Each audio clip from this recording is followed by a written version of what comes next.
Good afternoon. Wanted to start off our bye week, which a very important week for us, with having a chance to watch the film and meeting with our guys and having a workout this morning. So just a little bit different schedule yesterday for our staff, gave them a chance to. We watched it all together this morning, but did some things on their own yesterday. Some coaches go watch their sons and daughters play a little soccer and some activities, which is good. Hard to get time to do that during the season, so I want to make sure our guys can be good dads as much as we possibly can during this crazy time of the year for us. So back to work this morning, and just really proud of our team, really proud of the way our coaches kept our guys focused and the way that we played, be able to, four quarters of just good, solid football. I thought the effort was at a high level.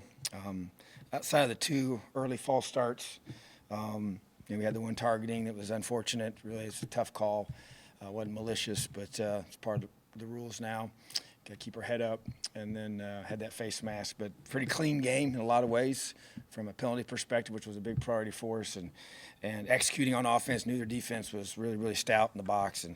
And so, but just thought our guys did some really good things on both sides. And then defensively, just trying to really get after their quarterback and pressure them and stop the run game. And we got 3 takeaways, which is always huge priority for us. So encouraged by, I just think that our team continues to improve. Every time we take the field, that's our goal. And that's what I think we saw us do in a critical home game for us. And to get to 7 wins at this time of year is a big deal. And really proud of our players and coaches, and don't want to underestimate the value in what that means for our program at this stage. So because of that, we had some players of the game that we wanted to recognize.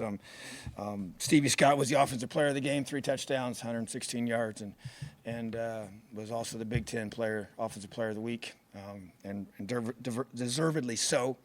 Just thought he ran hard, continues to catch the ball out of the backfield, and had a few runs where just going to continue to work on the reads and all the cuts off of that. But O-line did a lot of positive things against a very, very good defensive line. And receivers caught the ball well. I had 0 drops.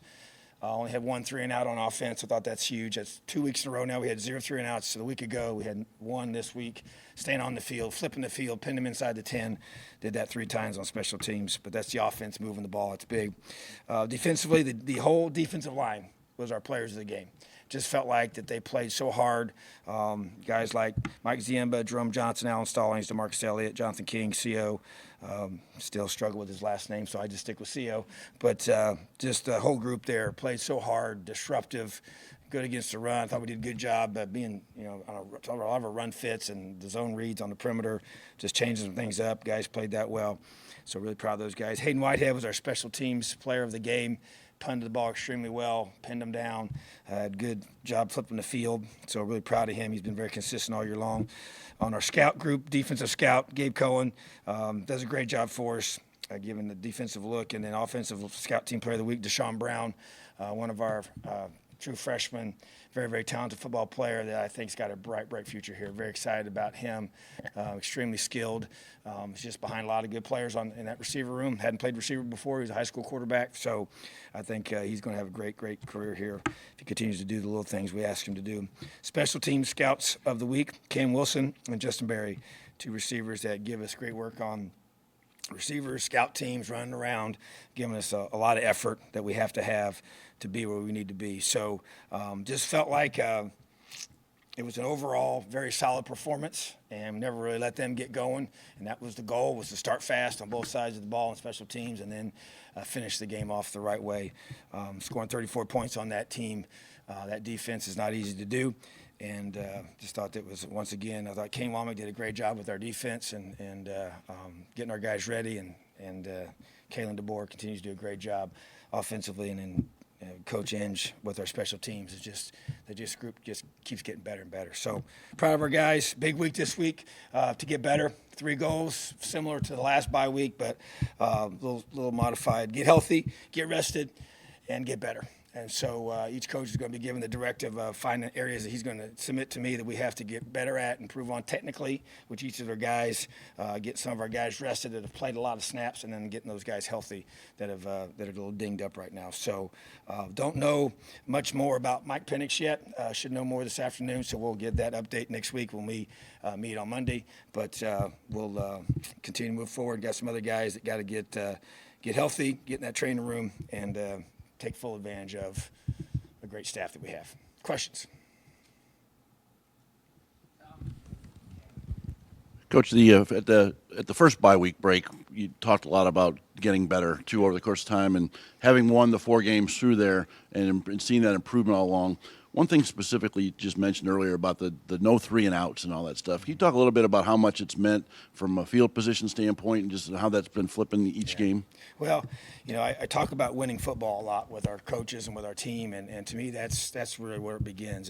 And you don't always have to drive down and score, but it's being able to move. You get you take a kickoff, you get 2 first downs, get to midfield, and we have a really good punter, so that allows us to get them pinned down inside the 10 ideally. 5 is the best, but even just anything inside the 20 is good. But we've been getting a lot of them inside the 10, and that really puts so much pressure on the other team's offense. It's hard to drive the ball consistently when you do that, and our offense is just staying on the field, and that's, I think, the improvement in our offensive line play allows us to run the football, more manageable third downs, executing at a high level on offense, not dropping the football, receiver, tight end, and running back when those guys catch it, and just our ability of our quarterbacks to execute the game plan and be able to, even you think about it, we got that, the 2 offsides penalties, 1st and 20, and we just didn't blink, just kind of just marched our way right down the field, So I think that the ability to do that is what feels so different, Like you said, so from the last bye week, we had 4 games we knew we had to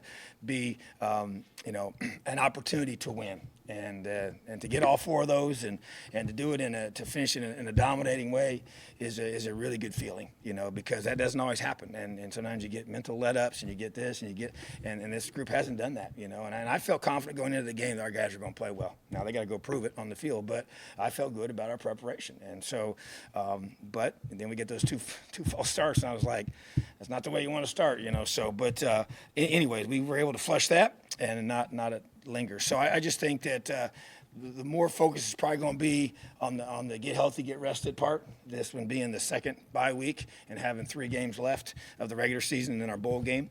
And but really the focus is going to be on a lot of the younger guys, their technique, them getting a lot of reps and getting better. And then from a drill perspective, I'm going to have each coach identify individual techniques that we want to make sure that we kind of identified even last night and from last week's game and the week before to be able to what we have to do better to be able to, as we play, basically 2 top 5, top 10 teams here next, and then the huge game in Purdue, which is game number 3. Tom, I'm sure you mentioned you made note of the fact that you guys just narrowly missed out on being in the AP top 25 for this week. How much does that change anything, if it does change anything, from your perspective and your players' perspective in terms of keeping their focus and making sure that maybe the national attention doesn't change too much to the day-to-day things that you guys are doing? Well, we did talk about it because I told our team during fall camp that we were a top 25 football team. I believed it. I did. And I said, we got to go prove it. But I said, that's how I believe this football team is going to do.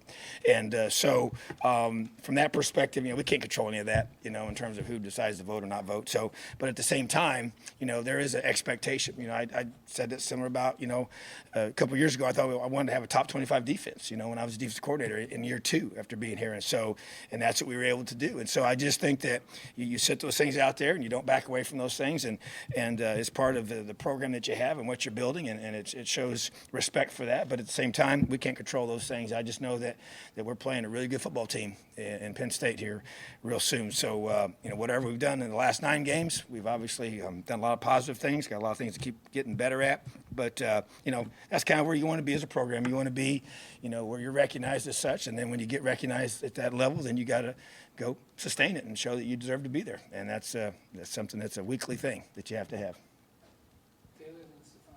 Coach, you talked about him a little bit Saturday, but Stevie Scott, how important, I know he's tried to make a lot of changes in his game since even his freshman year to this year. How important has he been in the facilitation of Kalen DeBoer's system this season?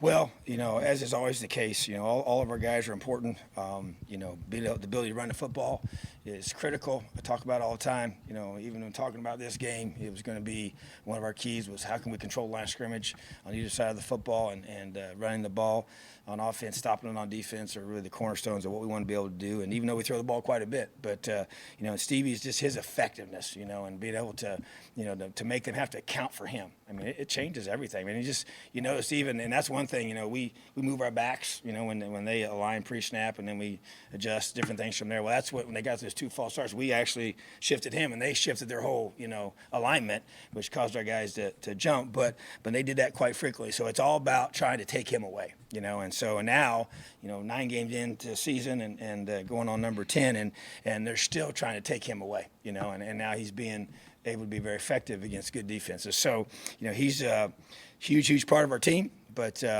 just like I said, even on Saturday night, just appreciate and respect the way he's handled his success, and how hard he's worked and the humility that he has. And he's just a guy that appreciates his offensive line and knows how critical they are. But he's a talented guy. I mean, he's big and strong. I mean, he ran over one of their guys early in the game. I mean, that just sends a message now. It's been happening. It's about every game. There's at least one of those big ones where he, just blows right through somebody. And that's no fun to take on for 60 minutes, So it's just, and then eventually as Samson continues to develop and go, he's a very big physical guy too. That's going to keep getting bigger. So to be able to have 2 guys like that in this league is very critical. Coach, you mentioned after the Nebraska game, kind of getting that weight off your shoulders of getting that 6th win. I mean, have you noticed anything in practice or in that Northwestern game in terms of the attitude your team is bringing when that number is not lingering at this point of the season?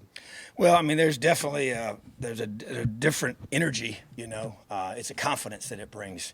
Like I said, we didn't dwell on it a lot. We didn't talk about it a lot. As far as the 6th, getting that 6th win, we expected it. That was one of our expectations because we want to win our bowl game, not just get to a bowl game. And so, but I think that there's no question, even in the weight room today, I mean, there's just an energy every time. Like I said, we keep getting better every time we play. I think the energy keeps growing each week. I just think that's just a byproduct of having success, and you work so hard and you sacrifice so much and you give so much to this that, man, it's awesome to see our guys rewarded for all their hard work. And now it's the challenge of, okay, how do you stay hungry, focused? That's why last week's one word was starving to be great and starving for us to keep improving and playing at a high level every time we take the field. And that's what it's going to take to go compete at a high level, against Penn State on the road. So, but yeah, that to me is what you're seeing in practice, and it's a whole lot of fun to be around these guys. Going back to Mike Penix, would you say it's likely, probable, doubtful he plays next game? And also, do you kind of like the idea of the next opponent not knowing which quarterback may play a lot and they got to prep for 2? Well, I will say this. First of all, I truly do not know. So if I did, I would give you more of a basis. I will know hopefully here soon. But I will say that on the other side of it, I hate not knowing who the quarterback's going to be. I mean, you can say all you want. It's not, you like to know what you got, know who you're dealing with, and get a plan together. So, yeah, there are some benefits to that, on our end that they don't know.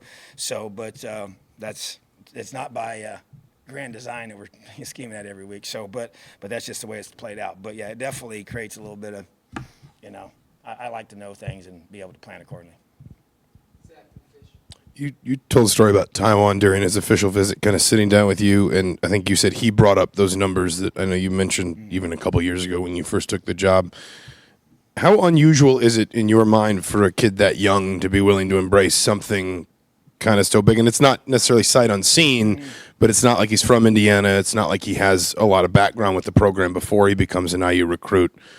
To take on that kind of sort of challenge, I guess, in his own mind, how unusual is that in your mind? Well, I'd say it's rare. I mean, I if you polled our guys, I guarantee you a lot of the younger guys would not have necessarily known that those 3 numbers, and I know I had never talked to him about them personally. And so to me, I mean, I'm just sitting there. We're in my office, and he asked me for a piece of paper.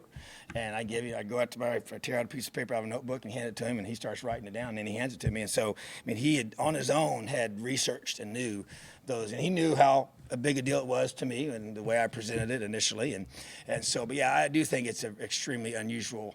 It impressed me, It got my attention that this kid, and I thought he was a special guy just because of, getting to know him in the process and getting to know his family. But he's such a competitor, and he's just such a, even if you kind of go back, I mean, he's the culture in Florida right now in terms of high school is that some kids, there's an openness to ability to transfer schools.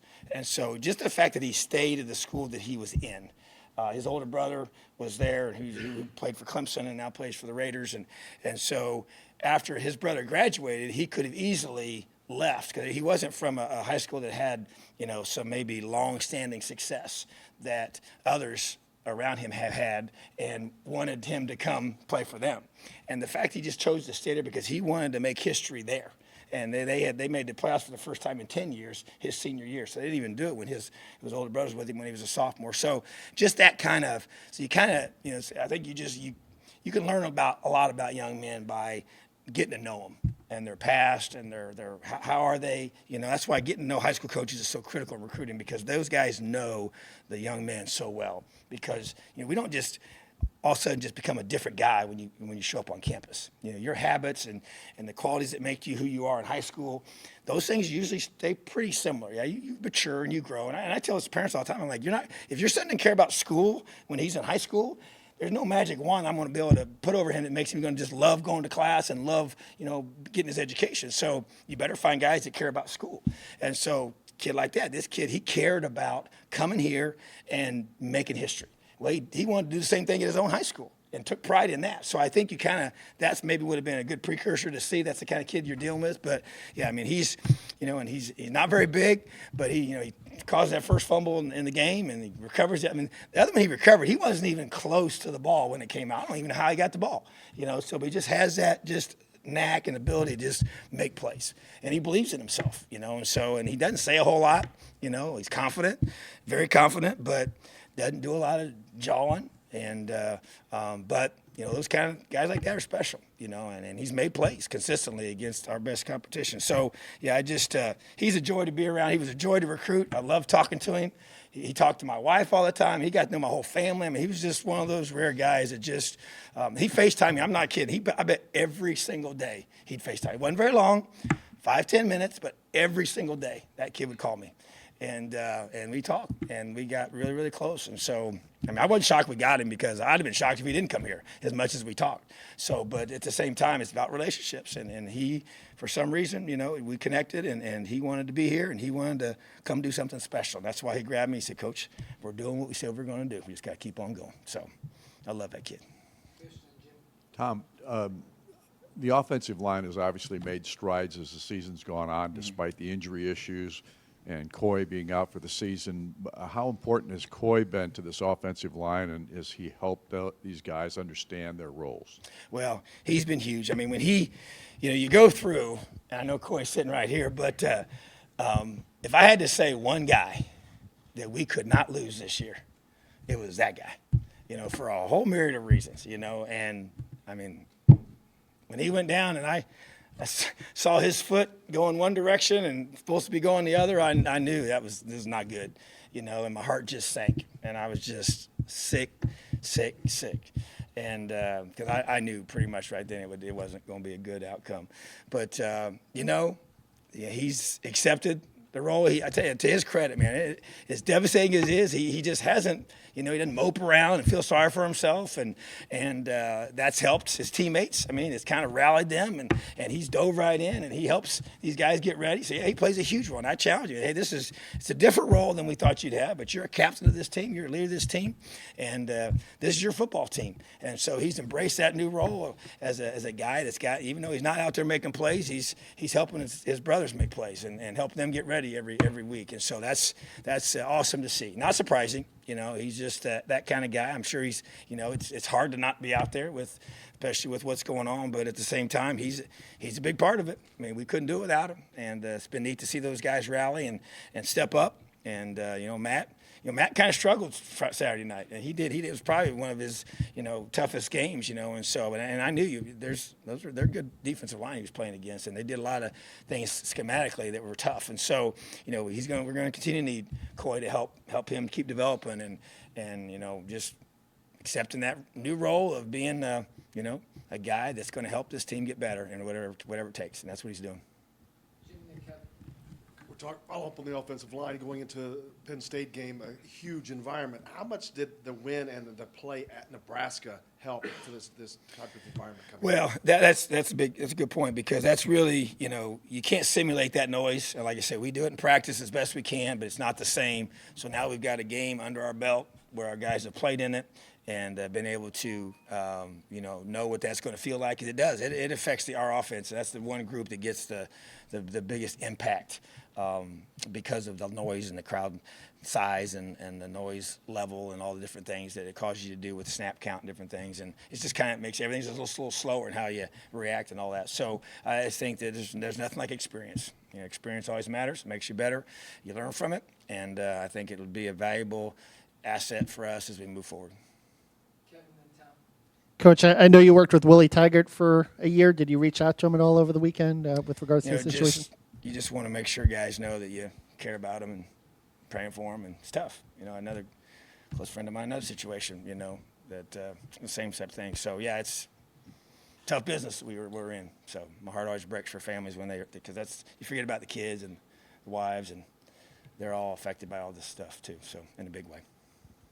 Coach, just to follow up on Don's question, when I was talking to Matt Bedford last week, he said when he got here in January, he was barely pushing 265 pounds and could barely do 225 on the bench.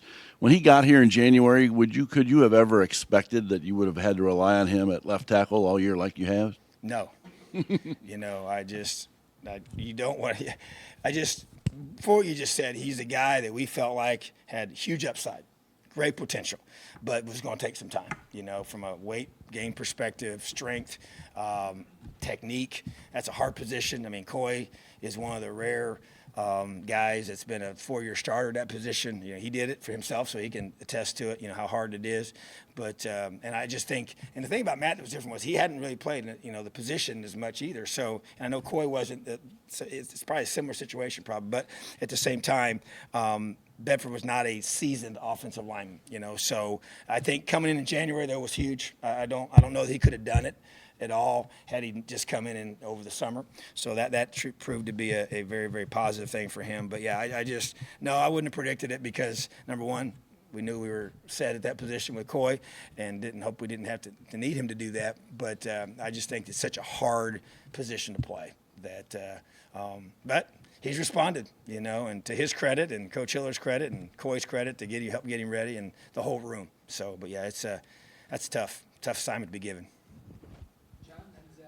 I know you can't get into specifics with Michael, but is it at all related to either of the two previous injuries, and are you at all concerned about his ability to stay on the field as a player? It's not related, and I think that we have to, moving forward, just with any of our quarterbacks, you always have to be very, careful in how you use them to limit the number of hits that they take. You can't eliminate them; it's not possible. It's a full contact game, and but yeah, all I got to do is look around the country, NFL level. I mean, it doesn't change. It's they're going to get hit, and but yeah, you kind of got to guard that. And I just think too for him, just moving forward, and we've talked about this, and we'll, he just needs to get bigger, and gain a lot more good muscle mass on his frame. He's got a good frame, and we have a good plan for that here to continue for him to grow in that area and just put on good weight and get thicker and all those kind of things to be able to take the hits he's going to take, at this level and beyond. So yeah, but it's tough. Got to keep guys healthy, and we don't hit them during the week for a reason, but they get hit on game day. Can't keep that blue jersey on. You mentioned him earlier. I don't remember if we've asked you about this, but you've talked in the past about Hayden. I think he's listed as a redshirt senior, but there potentially being more. Where is that? Is that something that's approved? Is that something that's pending? What's the process, I guess, especially for an international guy to try and sort of rearrange his eligibility? Because obviously his background's different. So to answer your question, we have to do an appeal process, which we have. We were not allowed to do it until his senior year started.